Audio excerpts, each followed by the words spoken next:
दीदी, उसके बाद अभय भैया और सबसे छोटी वह। चारों भाई बहनों में शुरू से ही उसके अभय भैया पढ़ने में सबसे होशियार और मेहनती थे।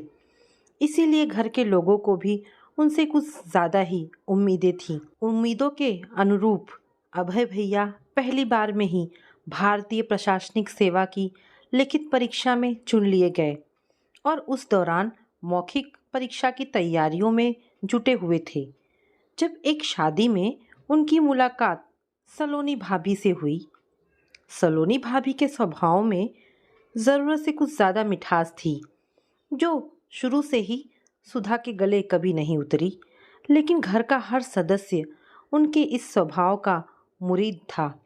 वैसे भी हर कोई चाहता है कि उसके घर में गुणी, सुघड़, सबका ख्याल रखने वाली और मीठे बोल बोलने वाली बहू आए। हुआ भी ऐसा ही। सलोनी भाभी को पाकर माँ और बाबूजी दोनों निहाल थे, बल्कि धीरे धीरे सलोनी भाभी का जादू ऐसा चला कि माँ और बाबूजी अभय भैया से ज़्यादा उनकी पत्नी यानी सलोनी भाभी को प्यार और मान देने लगे। कभी बुलंदियों को छूने का हौसला रखने वाले, प्रतिभाशाली और आकर्षक व्यक्तित्व वाले अभय भैया अपनी ही पत्नी के सामने फीके पड़ने लगे। निम्न मध्यम वर्गीय परिवार की साधारण से थोड़ी सुंदर दिखने वाली सलोनी भाभी को अभय भैया में बड़ी संभावनाएं दिखी या वाकई प्यार हो गया, किसे मालूम। लेकिन अभय भैया उनके प्यार के जाल में ऐसे फंसे कि उन्होंने अपना पूरा कैरियर ही दांव पर लगा दिया। उनसे शादी करने की ऐसी जिद ठान ली कि उसके आगे झुककर उनकी मौखिक परीक्षा के तुरंत बाद उनकी शादी सलोनी भाभी से कर दी गई।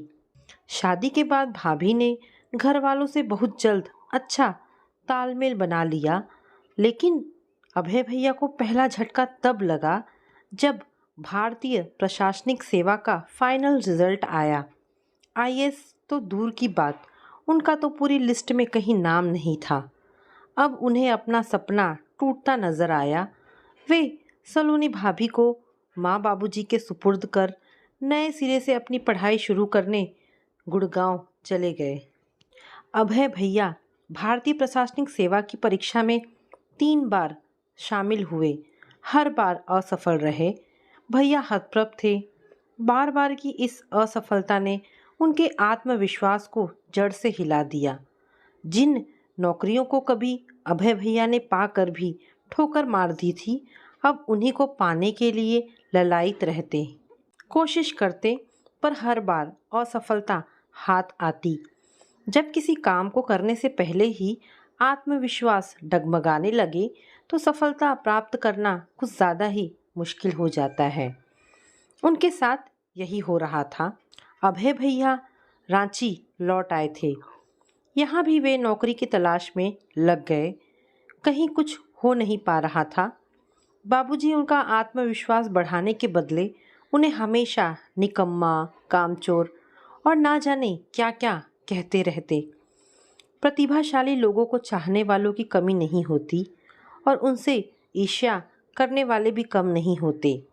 होता यह है कि जब कोई प्रतिभाशाली व्यक्ति कामयाबी की राह नहीं पकड़ा पाता तो चाहने वाले उससे मुंह मोड़ने लगते हैं और ईर्ष्या करने वाले ताने कसने का कोई मौका नहीं छोड़ते।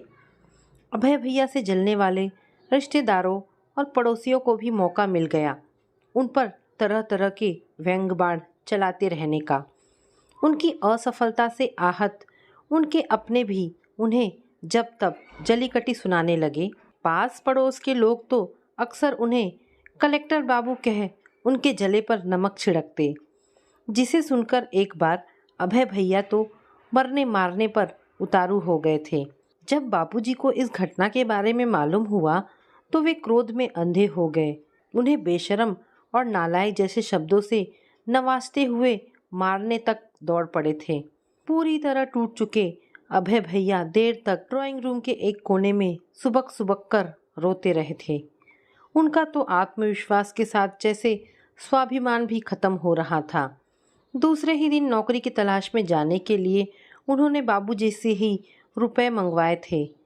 भाई की दुर्दशा से आहत बड़े भैया ने दूसरा कोई रास्ता न देख समझा बुझाकर उनका दाखिला कॉलेज में करवा दिया। अभय भैया के ऐसे कठिन समय में उनका साथ देने के बदले सलोनी भाभी माँ और बाबूजी के पास बैठी उन्हें कोसती रहती और आंसू बहाती रहती, जिससे उन लोगों की पूरी सहानुभूति बहू के साथ होती चली गई और अभय भैया के लिए उनके अंदर गरम लावे की तरह उबलता गुस्सा ही बचा रह गया था।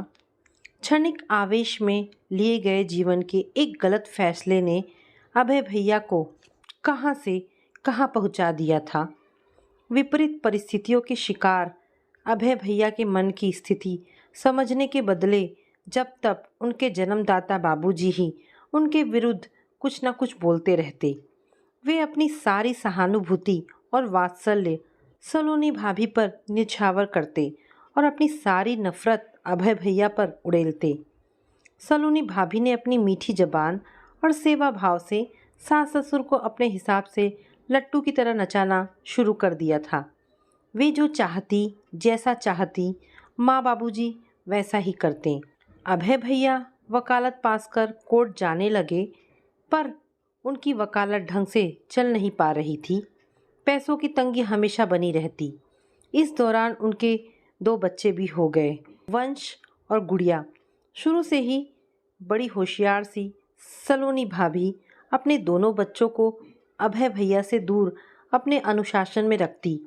बात बात में जहर उगलकर बच्चों के मन में पिता के प्रति उन्होंने इतना जहर भर दिया था कि अपने पिता की अवज्ञा करना उनके दोनों बेटा बेटी के लिए शान की बात थी। घर के बड़े ही जब घर के किसी सदस्य की उपेक्षा करने लगते हैं तो क्या नौकर क्या बच्चे, कोई भी उसे जलील करने से नहीं चूकता। वंश और गुड़िया पूरी तरह बाबूजी के संरक्षण में पल बढ़ रहे थे, पर उनका रिमोट कंट्रोल हमेशा सलोनी भाभी के पास रहता। अभय भैया तो अपने बच्चों के लिए भी कोई फैसला लेने से वंचित हो गए थे। धीरे धीरे उनके अंदर भी एक विरक्ति सी उत्पन्न होने लगी थी। अब वे देर रात तक यहाँ वहाँ घूमते रहते, घर आते बस खाने और सोने के लिए। घर के लोग सलोनी भाभी की चाहे जितनी बड़ाई करे, पर जब भी सुधा उनके स्वभाव का विश्लेषण करती, उसे ऐसा लगता कुछ है जो सामान्य नहीं है। सलोनी भाभी की ज़रूरत से ज़्यादा फर्ज निभाने का उत्साह उसके मन में संशय भरता। वह अक्सर माँ से कहती, माँ ज़्यादा मिठास की आदत मत डालो, कहीं तुम्हें डायबिटीज़ ना हो जाए। उसकी बातें सुनते ही बड़ों की आलोचना करने के लिए माँ 10 नसीहतें उसे सुना देती। यह सलोनी भाभी के मीठे वचनों का ही असर था, जो अजीत भैया, वंश और गुड़िया को भी अपने तीनों बच्चों में शामिल कर अपने बच्चों की तरह पढ़ाते लिखाते और उनकी सारी ज़रूरतों को पूरा करते। पर्व त्योहार में जैसी साड़ी भैया भाभी के लिए खरीदते, वैसी ही साड़ी सलोनी भाभी के लिए भी खरीदते। वैसे भी माँ की अजीत भैया को सख्त हिदायत थी कि कपड़ा हो या और कोई दूसरी वस्तु, दोनों बहुओं के लिए एक समान होनी चाहिए। भैया भी माँ की इस बात का मान रखते। वैसे सलोनी भाभी भी कुछ कम नहीं थी। जब तब बड़ी भाभी के कीमती सामान पर भी मीठी छुरी चलाती रहती। कभी कहती, हाय भाभी कितने सुंदर कंगन आपने बनवाए हैं, इन पर तो मेरी पसंदीदा मीनाकारी है। मैं तो इनके कारण लाचार हूँ, इन्होंने इतनी छोटी छोटी चीज़ों को भी मेरे लिए दुर्लभ बना दिया है। झट बड़ी भाभी अपना बड़प्पन दिखाती, अरे नहीं सलोनी, इतना मायूस मत हो, तू इन्हें रख ले, मैं अपने लिए दूसरे बनवा लूँगी। पहले वे मना करती, नहीं नहीं भाभी, मैं भला इन्हें कैसे ले सकती हूँ, ये आपने तो अपने लिए बनवाए हैं। बड़ी भाभी जब जिद कर उसे थमा देती, तब बोलती, मैं खुश हूँ कि मुझे आप जैसी जिठानी मिली। भला इस दुनिया में कितने लोग हैं जिनके दिल आपके जैसे सोने के हैं। आप मुझे छोटी बहन मानती हैं तो पहन ही लूँगी। सलोनी भाभी की तारीफ सुनकर बड़ी भाभी फूलकर कुप्पा हो जाती। रेखा दीदी जब भी मुंबई से आती सबके लिए साड़ियाँ लाती, यह सोचकर कि अभय तो शायद ही सलोनी के लिए अच्छी साड़ी ला पाता होगा।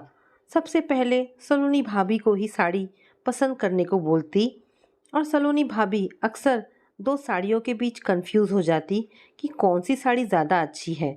तब रेखा दीदी इसका हंसकर समाधान निकालती, तुम दोनों ही साड़ियाँ रख लो। जितना जादू सलोनी भाभी के मधुर वचनों का घर के लोगों पर पड़ता जा रहा था, उतना ही अभय भैया अपने घर में बेगाने होते जा रहे थे। अभय भैया की शादी के समय बाबूजी ने छत पर एक कमरा बनवाया था। उसी कमरे में अभय भैया और सलोनी भाभी रहते थे। जब भाभी नीचे का काम खत्म कर सोने जाती, तब सीढ़ियों से दरवाज़ा बंद कर लेती। एक बार देर रात तक पढ़ते पढ़ते सुधा बुरी तरह थककर आंगन में आ बैठी। सामने सीढ़ियों का दरवाज़ा खुला देख वह ठंडी हवा का आनंद उठाने छत पर आ गई। तभी सलोनी भाभी की कर्कश और फुफकारती हुई धीमी आवाज़ सुन जैसे उसकी रीढ़ की हड्डी में एक ठंडी लहर सी दौड़ गई। अभय भैया को सलोनी भाभी किसी बात पर सिर्फ डांट ही नहीं रही थी, अपशब्द भी बोल रही थी। फिर धक्का मुक्की की आवाज़ सुनाई पड़ी। उसके तुरंत बाद ऐसा लगा जैसे कुछ गिरा। उसका तो यह हाल हो गया था कि काटो तो खून नहीं। अचानक अभय भैया दरवाज़ा खोलकर बाहर आ गए। कमरे से आती धीमी रोशनी में भी उसे सब कुछ साफ साफ दिख रहा था। वे बुरी तरह हाँफ रहे थे। उनके बाल बिखरे और कपड़े जगह जगह से फटे हुए नजर आ रहे थे। अपने हाथ से रिश्ते खून को अपनी शर्ट के कोने से साफ करने की कोशिश करते अभय भैया को देख उसे ऐसा लगा जैसे किसी ने उसका कलेजा चाक कर दिया हो। उसकी उपस्थिति से अनजान सलोनी भाभी ने फटाक से दरवाज़ा बंद कर लिया और अभय भैया सीढ़ियों की तरफ बढ़े। तभी सीढ़ियों पर जलते बल्ब की रोशनी में उन दोनों की आंखें टकराई। भैया उसे विवश दृष्टि से देख तेजी से आगे बढ़ गए। हमेशा से सहनशील रहे अभय भैया का चेहरा उस समय इतना दयनीय दिख रहा था कि वहाँ खड़ी वह हर पल शर्म के बोझ तले दबती जा रही थी। इन्हीं सलोनी भाभी की लोग मिसाल अच्छी बहू के रूप में देते हैं, जिन्होंने अपने पति को इस कदर प्रताड़ित करने के बाद भी दुनिया भर में उन पर तरह तरह के आरोप लगा उनको बदनाम कर रखा था। सुधा ने किसी से कुछ भी नहीं कहा। परिवार के लोगों पर तो अभी भी भाभी का जादू छाया हुआ था। उसकी कौन सुनता।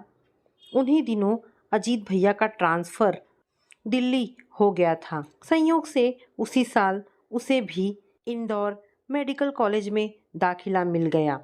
वह रांची से इंदौर आ गई। अजीत भैया के रांची से हटते ही बाबूजी की चिंता अभय भैया के परिवार के लिए कुछ ज़्यादा बढ़ गई थी। अभी तक बड़े भैया एक परिवार की तरह सबको संभालते हुए थे। घर से बाहर निकलने पर कई तरह के खर्चे बढ़े, फिर भी वंश और गुड़िया की पढ़ाई का पूरा खर्च भेजते रहे। लेकिन बाबूजी संतुष्ट नहीं थे। वे अभय भैया के परिवार की निश्चित आय की व्यवस्था करना चाहते थे। नौकरी से